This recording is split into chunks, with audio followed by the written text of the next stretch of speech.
شیمکنت شهر در قزاقستان جای این نوبت مکان پهلوانان به خاطر تاریخ نویسانش او است. یلدوس و قهرمان است، نامدار و پهلوان است. سنه 23 اکتبر در این شهر مسابقات بین المللی آید به نماد المپیک جدا برای دریافت جایزه قهرمان بازی های المپیک یلدوس سمیتوف با شرکت نورسان و جوانان جهان دایر گردید.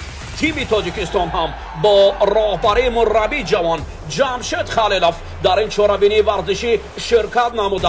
من جمله معروف سمیف کمربند چمپیونی را میان بست. معروف را برای معروفیش لازم اومد تا رقیبان ازبک و قرقیز و میزبان را سر راه یک طرف نماید و بالای سفره ظفر براید. هم مدال زرین و هم کمربند را از آن خود کرد.